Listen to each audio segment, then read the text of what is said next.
Hey guys, welcome back to 999. Fuck! Last episode. Anyway, I was told to go through door 3, and now I know why I was told to go through door 3, but I was already set on a path that I couldn't stop. Door 3. No, I can't go through door 3. But that means 5 and 6 can never be on the same team. Okay. If we want all 6 of us to go through it. If we chose 7 or 8, he'd be taken away from her. Was this something he was prepared to do? Have you mulled it over enough, or do you need... Anyway, that's the deal. You've got 2 choices. You can't choose 3. If you choose 3, you're gonna be leaving 3 people behind to die. So what are you gonna do? 7 or 8? Junpei thought hard. After thinking over, his conclusion was... Fucking yes, take the risk, choose door 3. Sorry, Santa, but I still want to go through door 3. Because that was the door that Santa fucking went missing in. What? That's nuts! You've gotta be crazy! Why the hell are you so obsessed with that door? Because it was the one door I couldn't go through, so shut the fuck up and let me through it. I got shit to solve, dude. I'm just... Junpei paused. He swallowed the words he'd been about to say. I'm just curious about door 3. That's all. That doesn't explain shit! I've got a reason. I'd be happy to explain it to you if you'll just come with me. With that, he began walking towards the door. Their curiosity likely taking the better of them, the others followed. A few of them looked a little suspicious, but Junpei told himself that wouldn't matter. He kept walking and kept silent. Eventually, they arrived at the number 3 door. Junpei stopped. I'm curious about the red. 7, would you mind authenticating for me? What? Why? Please, just do it. He stared at Junpei for a moment, then grunted and laid his palm heavily on the scanner. Happy? Yeah, thanks. The number 7 has been entered into the red. You piece of shit. Next is June. Please touch the red just like 7 did.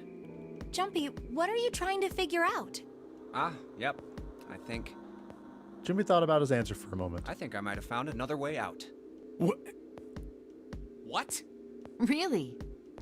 That got them excited, just as Junpei had intended. Now please, June. Oh, okay. 7 plus 6 equals 13. 1 plus 3 is 4. 4 plus 5 is 9. With those 2 numbers in the red, Junpei had exactly what he wanted. He casually placed his own hand on the scanner and the 3rd asterisk blinked on. Alright, the only people who haven't authenticated now are Santa, Clover, and Lotus. So, what's your point? You don't get it. Think about it. Huh? What's the sum of your number and Clover's? 12. And what's the digital root of that? 3. Which is Santa's number. By the way, Lotus, what's the number that's currently in the red? 9. 7 plus 6 plus 5 equals 18. It would be 9, right? What are you doing, you cheeky bastard? Yes, and what will the digital root be if you add 3 to that? That would be 3. 3. The door's number. There you go. Hey, wait a minute. What the hell are you up to? Wouldn't you like to know, Santa? I'm not up to anything. I'm just waiting. Waiting for what? I'm waiting for the balance to shift. Santa, or Lotus and Clover.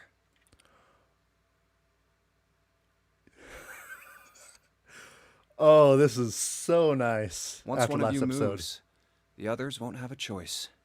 So I'm waiting. Junpei laid his hand almost casually on the lever. You son of a bitch!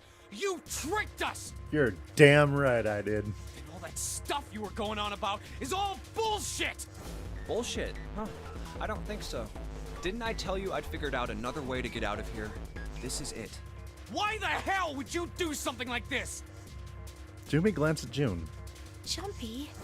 You did this just so you could go through the same door as June. That's it? Santa was furious. His face was red and flecks of spit flew from his lips as he spoke. Wait, why is Santa so concerned? So, who's it going to be? Santa, or Lotus and Clover. Shit! Lotus. Clover. Let's go, Clover.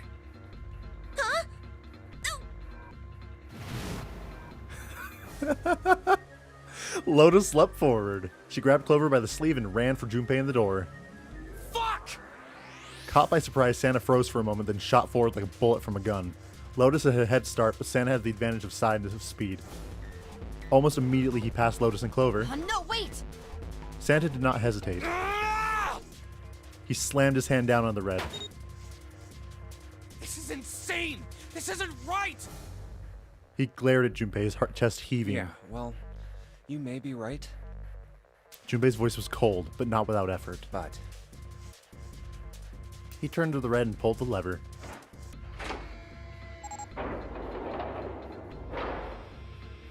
With the sound of metal on metal, the door opened. It would only remain so for 9 seconds. There was no time to think. go. Junpei and his 3 reluctant companions jumped into the door's gaping mouth one after another.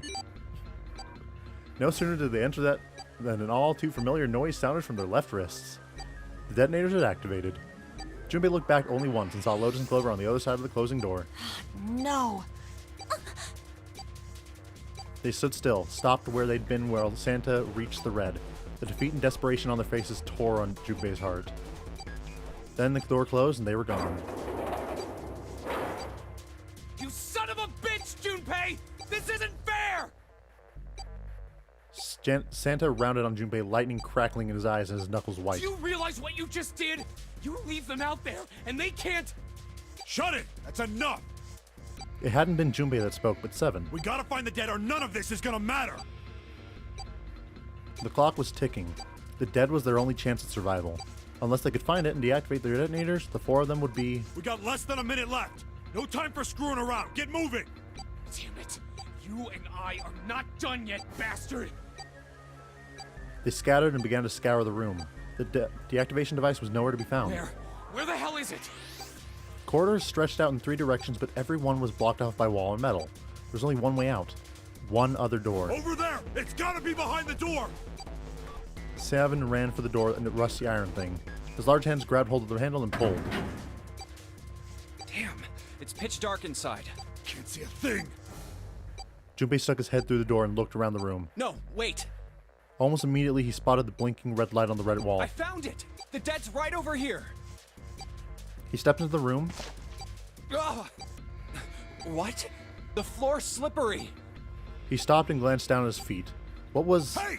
What the hell are you doing? There's something... Get over there! Junpei felt Seven's heavy hand against his back and stumbled across the room. LR. What is LR? Or LLR? The other 3 filed in behind him. They all immediately felt something was wrong. Nothing that could be easily identified, only a sense that something terrible shared the room with them. But there was no time to say so. Quick! Get to the dead! They all started running. In the dark, it was hard to tell where the wall was. All they could see was the tiny red light blinking at them over and over and over. There it is! In quick succession, they all slammed their hands against the scanner panel.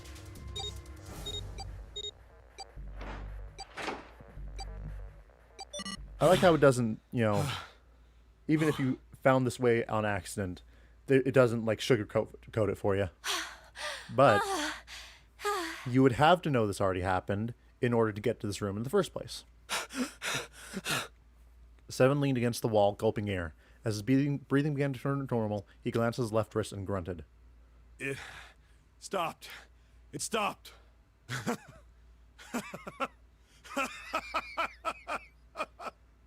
LR. What does LR mean? Junpei could hear him laughing in the dark, but could barely make out the larger man's face. I don't think I'll ever get used to doing this. What the... The sound of retching came from Santa's direction. What the hell is this smell? This is vile. I'm gonna puke. So desperate had they been in their race to the dead that no one had noticed the horrible smell that pervaded the room. It was a terrible, nauseating stench, like burnt and rotten meat. Adrenaline had drowned it out, but now it rolled over Junpei in waves, forcing itself into his nose with every breath he took. Oh, you're right. Oh, this is... Wait, why is the light out? Let's get the lights on first. Good idea. There's a switch over here. The light that spilled in from the door barely illuminated a small switch plate next to the door. Slowly, with the toll of the last few minutes apparently in the gate, Seven walked toward it. Oh, you can hear the squelch of... He stopped as he got close and extended his fingers toward the Okay, switch. guys, I'm flipping it on. There was a soft click as the lights came on to a horrifying scene of Snake's emaciated corpse. Just as the light turned on, June took in a short breath and... A scream echoes through the room. Junpei's breath stopped in his throat. His heart ceased to beat.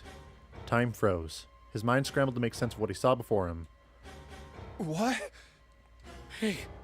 Oh, This is... What was left of the body sat in a sea of blood. Chunks of flesh torn from the body sat in the blood like tiny islands in the Great Red Sea. I feel like I should be able to skip this, because it will. Looks like an explosion. Seven's voice was low and strained. Just like the Ninth Man. Which means this is Snake, everyone. The detonator in his bracelet set off the bomb in his gun. Oh god. The bone is coming out of his left arm. It's definitely an open fracture. It looked as though the explosion had been quite powerful. His legs were both bent in an odd, unnatural way, and his left arm had split open, exposing the painfully white bone of his ulna. His bracelet lay next to him. It seemed to have hit the wall hard enough to have shattered the display, which lay on the ground in pieces. The face is the worst. Yeah, can't even tell who it is. Half of his head had simply collapsed. The blood coating it almost made it look like raw pizza dough covered in tomato sauce. His clothes, too, were covered in blood. But the clothes are... They were all familiar to Is Junpei. that Snake? Santa's voice wavered as he spoke, his mouth dry. Oh my god. Finally, Junpei spoke. Why did this happen? Whoa! Calm down, Akane. It's just a dead body. By the way, can I just say how good it is to have you alive again? Suddenly, June was screaming, her voice broken. It was an eerie scream full of insanity and not entirely human.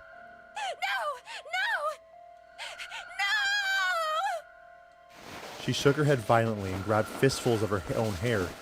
What is going... Akane! Junpei could hear the sound of hair tearing. Stop! Calm down. He grabbed her from her wrist. Hey! But as he did, June leapt up and ran toward the exit. Please! Get me out of here! You have to let me out of here! Akane, what? She screamed at the door and her fist slammed against it with a hollow sound. Junpei could see drops of blood on her knuckles. Why are you doing these horrible things to us? What did we do to deserve this? June. She screamed again, a desperate, mindless cry. Her fist flailed against the door. Get me out of here! Please! Please, just let me out! June. Junpei couldn't watch anymore. He ran to June and wrapped his arm around her, pulling the screaming girl away from the door. Calm down. No! Get off of me! Let me go! Let me go! Please, calm down. She scrambled for a moment, her legs skittering across the floor, but her resistance didn't last long. As suddenly as her outburst had begun, it was over. The manic energy disappeared and her body went limp in Junpei's arms. June collapsed toward the floor and Junpei knelt down with her. He felt drops of something warm and wet. Was she crying? A moment later, she began to sob. If it wasn't for the fact that, bad things happened just now, this would be adorable. Who am I kidding? It's still adorable. Her shoulders shook, and great hot tears rolled down her face like rain. We're gonna be fine. It's gonna be alright, June. It's going to be okay, Connie. Her name was a whisper. I'll be here with you, okay? She nodded once. Thank you. Thank you so much, Jumpy. Her trembling voice pulled at Junpei's heart. He stroked her hair gently. Her face was so close to her. The scent of her hair was nostalgic. Do you feel better? Yes, but I'd like to stay here. For a little while, at least. Jumpy's body is so warm. Don't talk about me in the first person like that. Third person. Several minutes passed while everyone watched this scene before June's tears had dried. Junpei stood up. We're actually going to solve the mystery of the room. He bent down, put his arms under June's, and helped her to her feet. They didn't speak. Neither did Seven or Santa. A person was dead. They had died in that room in a terrible way. Junpei knew there was no way he could make himself forget that. There was no way any of them could forget it, but mourning would do no good. They spread out to search the room, but each felt as if their heart was made of lead. We better get to it. Well, time to figure out what LLR means. Or maybe it's just LR and the blood is just spattered like that. I don't know. Alright. LR. Those letters written in blood. Oh, it is LLR. Do you think that might be some sort of dying message from Snake? No, that's impossible. You saw the body. You aren't doing anything after something like that happens to you. And this, the way the blood's dried tells you it's real old. Whoever's blood this ain't Snake's. Then you're saying this blood was put here a long time ago? Yeah, probably 9 years. I would say. That's where we came in. I guess it's not locked, but there ain't really any point. Alright. Time to figure... Oh, this must be a bath? Yep, it's a bathroom. Bucket. It's a tin bucket. Hey, Jumpy. Clean it up and they all gave you a sponge bucket. I'm sorry. Hey, come on now. Can't we just leave the past in the past? No. Junpei reached for the broom, and as he grabbed it, he heard a soft voice from behind him. It was June. The rabbit hutch. Huh? He turned around. June still looked sadly pale, but there was a smile on her face. Oh, you just reminded me of it. The rabbit hutch, I mean. How did I remind you of something like that? Jumpy and the broom. You're always playing around with the broom in front of the rabbit hutch. I was. Don't you remember? Junpei stared at the broom in his hand. You mean, you don't remember that summer either? She looked very sad.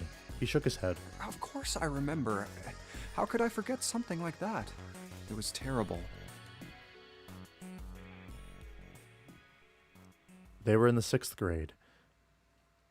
Junpei and June had been assigned to take care of the classroom pets, the rabbits. Their chief duty was to clean the hutches every morning. On the final day of school, before summer vacation began, Junpei overslept. He rushed to school and found June standing in front of the rabbit hutches. No sooner had Junpei arrived than June began to cry. He had no idea why he had looked behind her into the rabbit hutch. The first thing he saw was blood. The hutch was filled with the dead bodies of the rabbits. Even after their teachers and friends came to see what the commotion was, June couldn't stop crying. I just kept crying and crying until you came over. You held my hand, and you looked very serious, and you said, "Don't cry. I'm gonna catch the person who did this." After you told me that, I finally stopped crying. Well, the real fun started after you quit crying. You told me we were gonna catch the killer together. Rabbit murder's funny. June smiled, and a little of the flush of life returned to her cheeks. Then we decided that we'd ambush them. Yeah, I remember. The school had also kept roosters and guinea pigs. Junpei and June had decided the murder would likely return to finish off the rest of the animals. They would ambush the killer at night. Junpei and June hid behind the hutch at dusk and waited. It was a warm summer night. The quiet sound of crickets whispered through the air. As the sun went down, the stars began to wink at them from the sky. It's snowing in Mount Fuji. In June's Akane Kuroshiki's face, the night was something Junpei knew he would never forget as long as he lived. But the murderer never showed up. We waited for them all summer vacation, and they never showed up. Yeah, but the animals didn't get attacked either. I think all that work amounted to something, you know? He felt the same way, but it was good to hear her say it. Although, you know, if you think about it, we were probably taking on a lot more than we could handle. What do you mean? She looked up at him, confused. Well, come on, we were just kids. If whoever killed the rabbits had actually showed up, they probably would have had a knife or something. I mean, you must have been pretty worried, right? I wasn't worried. Because you were there with me. Oh, Now I know why you...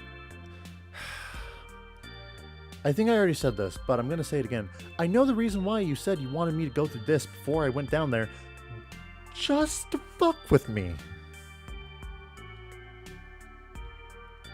I commend you for it. I commend you for going through this effort.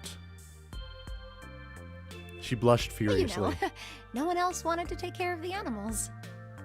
Clearly embarrassed, she tried desperately to change the subject. I was the only one who asked to do it at first. Yeah, well, boys don't really want to bother with taking care of animals, you know. Well, yeah, but you asked to do it after I did, didn't you? Oh. If it wasn't the rabbits, they were going to make me do something else. You know how that school was. I figured it'd be better if I was working with somebody who wasn't too much of a loudmouth, right? Somebody who wasn't going to tell on me if I felt like blowing it off. Really? That's why you volunteered? No, you moron. Yeah, it is. He nodded quickly and much too earnestly, and then quickly looked away at something very important. Really? Of course. That hadn't been the reason, of course. He'd asked to take care of the rabbits so that he could be near June. But it had been so long ago he couldn't bring himself to tell her how he'd felt back then. It'd be embarrassing. He took a quick breath to clear his head, tossed the broom up, and snatched it out of the air. Well, we don't really have time to be walking down memory lane like this, you know? We've got to figure out a way out of this room. Otherwise... Yes. I'm gonna look over there. June nodded curtly, then turned and walked away. I should get back to it myself. Ah! That's right. The pool of blood. How do you forget something like that? Junpei turned around and looked at the room, at Snake's body. Chunks of flesh and organs still lay on the floor. Going on and on about old times right next to a corpse? What were we doing? Well, maybe it was because we're in this mess. Despite such a situation, or perhaps because of it, the mind turned to the furthest thing from death it could find. Why did it highlight death like that? Still, Junpei couldn't help but feel a twinge of guilt at wanting so desperately to live when Snake lay dead before him. I have to survive, no matter the cost. I need to make sure she gets out too. As he stared at the clumps of blackened flesh, all Junpei could think of was how much he wanted to live.